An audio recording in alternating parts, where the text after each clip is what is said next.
Assalamualaikum warahmatullahi wabarakatuh. Perkenalkan, nama saya Winda Safira dengan NIM 090313819242125, Sistem Informasi Bilingual 6A Angkatan 2019. Di sini saya akan menjawab ujian tengah semester Enterprise Relations Planning atau yang biasa disebut dengan IRP.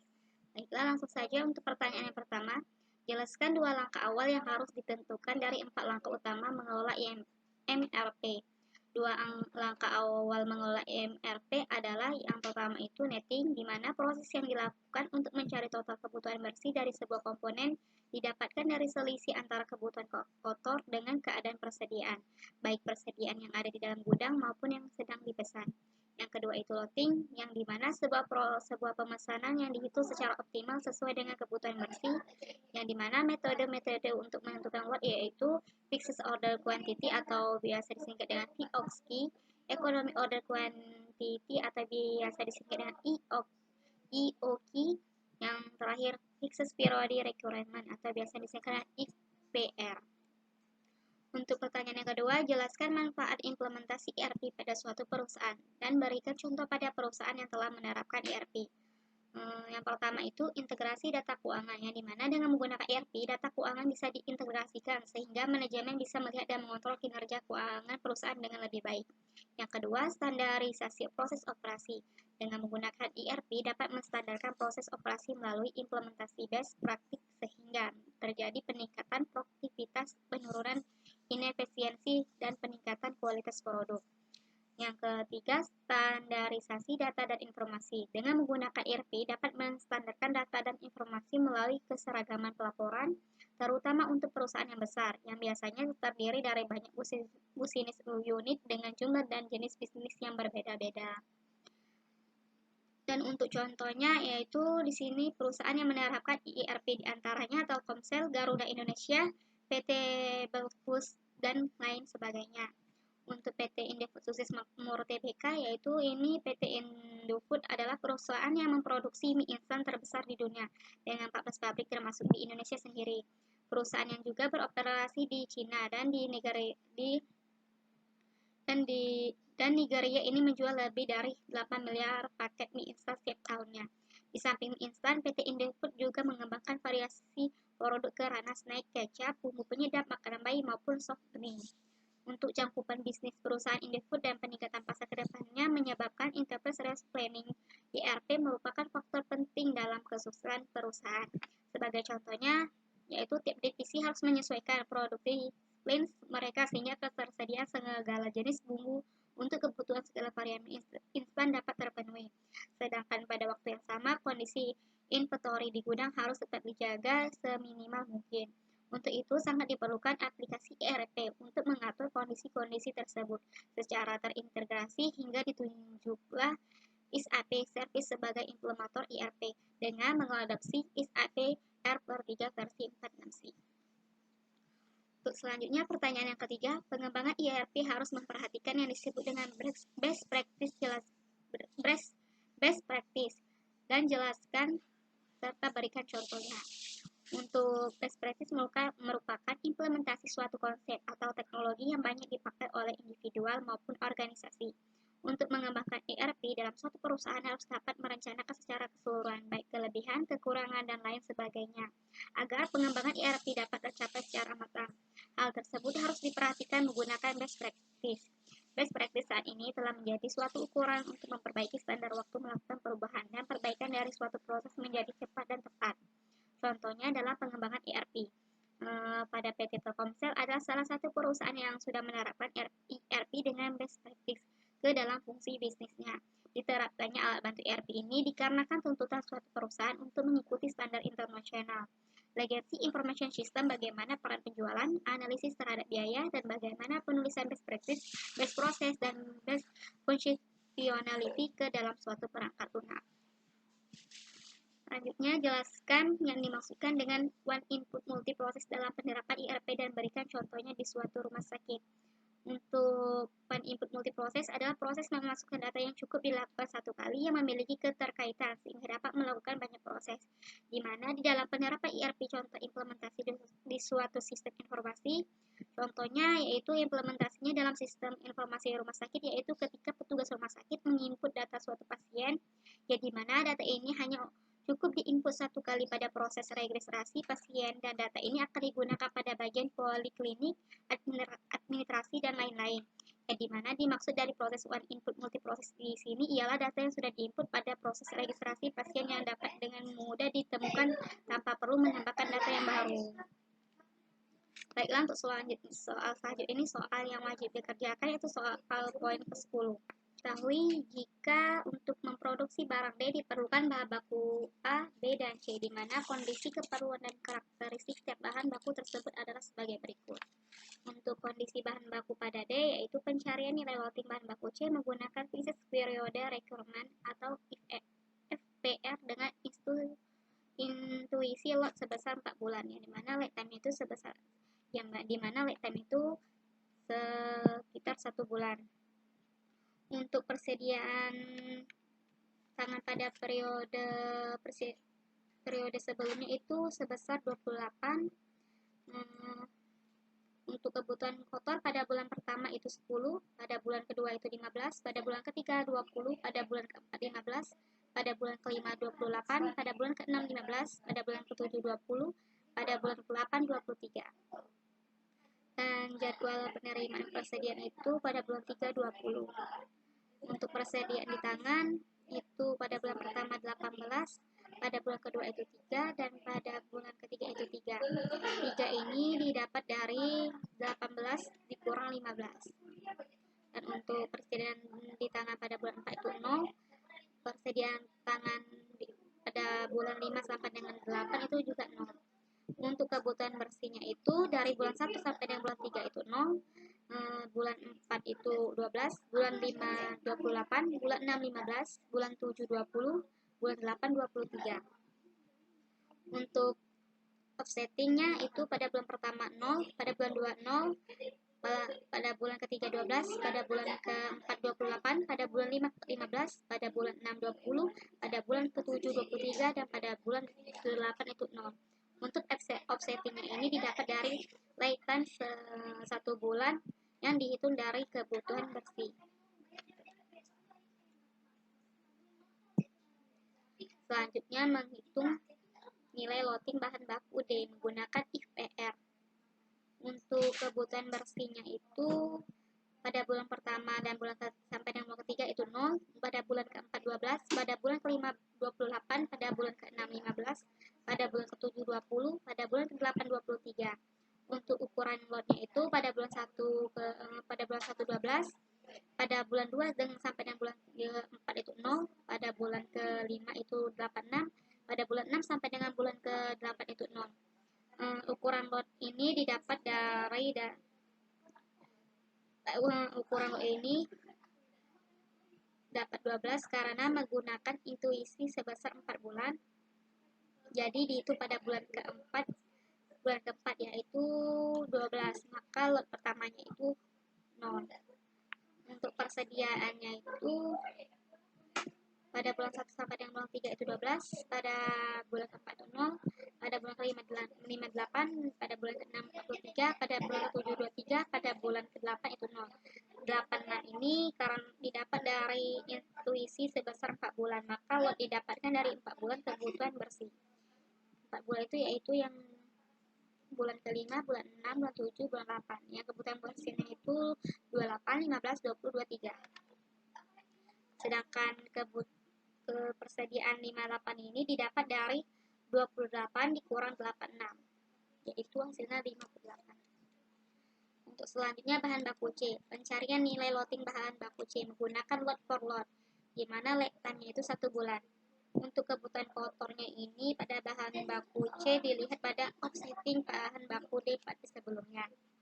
Yang dimana kebutuhan kebersih ini didapat dari kebutuhan kotor dikurang penerimaan jadwal persediaan. Yaitu bisa dilihat pada kebutuhan kotor 1 itu 0, maka persediaan di tangan itu 0. Pada bulan kedua 0, maka persediaan di tangan juga 0. Pada kebutuhan kotor di bulan ketiga itu 12, jadwal penerimaan persediaan 8, maka kebutuhan bersihnya 4. Dan pada bulan keempat kebutuhan kotornya 28, pada jadwal penerimaan persediaan itu pada bulan keempat itu 10, maka kebutuhan bersihnya 18, dan pada bulan kelima itu 15, dan untuk kebutuhan bersihnya juga 15, dan pada bulan ke-6 itu 20. Jadwal penerimaan persediaannya itu juga 20, maka di sini kebutuhan bersihnya 20.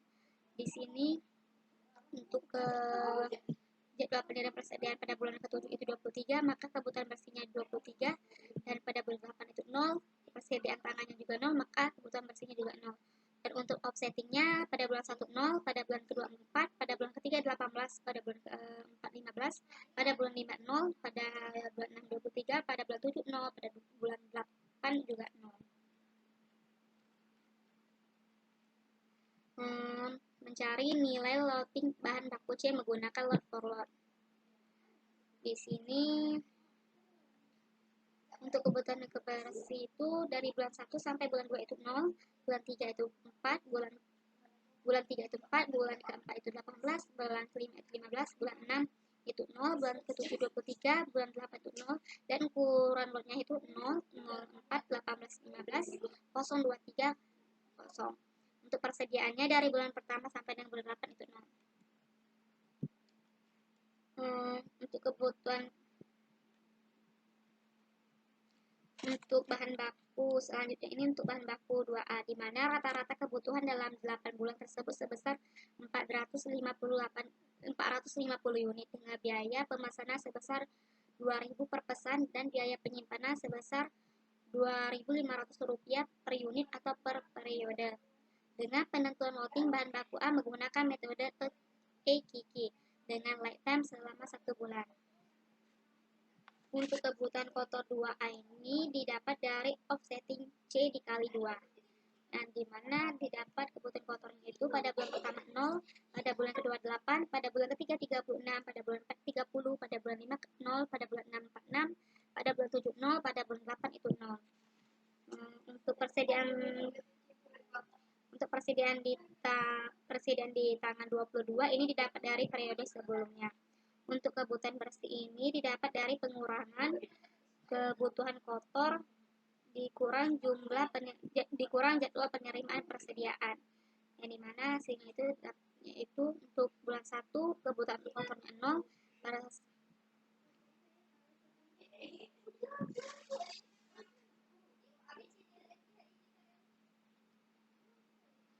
untuk kebutuhan bersih didapatkan dari pengurangan kebutuhan kotor dikurang jadwal penerimaan persediaan. Untuk bulan ke-1 itu 0, persediaan di tangan 22, kebutuhan bersihnya 0. Untuk bulan kedua itu kebutuhan kotornya 8, persediaan di tangan 14, dan kebutuhan kebersihannya 0. Dan untuk bulan ketiga kebutuhan kotor 36, jadwal penerimaan persediaan itu 15, persediaan di tangan 0, dan kebutuhan bersihnya itu 7. Untuk bulan 4 itu kebutuhan kotornya 30, untuk kebutuhan bersihnya 30, dan untuk kebutuhan kotor pada bulan 5 itu 0, persediaan di tangan juga 0, dan kebutuhan bersih juga 0. Pada bulan ke-6 kebutuhan kotornya 46, jadwal penerimaan persediaan 20, persediaan di tangan 0, kebutuhan bersihnya 26. Untuk bulan 7 dan bulan 8 itu kebutuhan kotor sampai dengan kebutuhan bersih itu 0.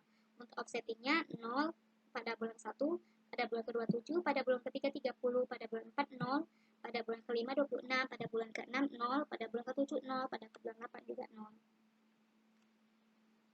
Untuk lot bahan baku A menggunakan IIUQ itu untuk periode ke-1 kebutuhan bersihnya itu 0, untuk bulan ke periode kedua juga itu 0, untuk periode bulan ketiga itu 7, untuk periode bulan keempat itu 30, pada periode kelima itu juga 0, pada periode ke-6 26, ke-7 sampai dengan periode ke-8 itu 0. Untuk ukuran lotnya dari periode 1 sampai dengan 2 itu 0, untuk periode ketiga itu 10, untuk periode 4 10 kali 3, untuk periode ke-5 0, untuk periode ke-6 10 kali 3, untuk periode ke-7 sampai dengan 8 itu 0, dan persediaannya itu untuk periode 1 dan 2 itu 0, untuk periode 3 dan 3, 4, 5 itu 3, periode ke-6 itu 7, periode 7 dan 8 itu 0. Penentuan loading bahan baku A menggunakan metode IKK. dari I, O, Q, yaitu akar 2D dikali K dibagi H, yang dimana 2 dikali 450 dikali 2000 dibagi 2500, maka hasilnya akar 26,83 dibulatkan menjadi 27. Untuk periodenya kebutuhan bersih itu pada bulan ke-1, bulan ke-2 itu 0, pada bulan ke-3 7, pada periode ke-30, pada periode ke-4 30, pada periode ke-5 0, pada periode ke-6 26, pada periode ke-7 sampai dengan 8 itu 0. Untuk ukuran lotnya itu 27. Pada periode kedua itu 0, pada periode ketiga itu 0, untuk periode keempat itu 27, pada periode kelima itu 0, pada periode keenam itu 27, pada periode 7 dengan 8 itu 0, dan untuk persediaannya 27 untuk periode 1 dan 2, dan untuk periode ketiga itu 20. Di 20 ini dikarenakan 27 dikurangkan 7 sampai dengan 20, dan untuk periode keempat itu 17. Di sini 27 karena ada penambahan sebelumnya, dan untuk periode kelima itu juga 17. Untuk periode ke-6 itu 18 sampai dengan periode ke-8 itu 18. Untuk biaya pemesanan didapat dari 3 kali pemesanan, yaitu pada bulan ke-1, bulan ke-4, dan bulan ke-6, yang dikali 2000 biaya sekali pemesanannya. Untuk biaya penyimpanannya itu didapat dari persediaan yang dijumlahkan. Seperti 27 ditambah 27 tambah 20 tambah 17 tambah 17 tambah 18 tambah 18 tambah 18, yaitu hasilnya 162 dikali 2500, hasilnya itu 405.000. Maka total biaya sama dengan biaya penyimpanan ditambah biaya pemesanan, yaitu 6.000 ditambah 415.000 sama dengan 411.000. Baiklah, untuk selanjutnya itu bahan baku B, yang dimana pencarian nilai loading bahan baku B menggunakan Purchase Order Quantity atau biasa disingkat FQQ untuk menentukan lot dengan nilai intuisi 20 dengan lead time selama 2 bulan. Untuk kebutuhan kotor dari bahan baku 2B ini didapat dari offsetting D dikali 2 dikali 2, maka dapatlah yaitu kebutuhan kotor 2B. Untuk kebutuhan kotornya pada periode pertama dan kedua itu 0, pada periode ketiga itu 24, pada periode keempat itu 56, pada periode kelima itu 30, pada periode ke-6 itu 40, pada periode ke-7 46, pada periode ke-8 itu 0. Untuk jadwal penerimaan persediaan itu pada periode ke-2 itu 10, pada periode ke-4 itu 10, pada periode ke-6 itu juga 2, pada periode ke-6 itu 20. Untuk persediaan di tangan itu 18 pada periode sebelumnya, dan untuk pada periode ke-1 itu 18, pada periode kedua itu 28 ini ditambah 18 ditambah 10 itu 28, dan untuk periode pada bulan 3 itu 4, ini 28 ini dikurang 24, maka hasil persediaan tangan itu 4, dan ini pada periode keempat itu 0 sampai dengan periode ke-8 itu 0.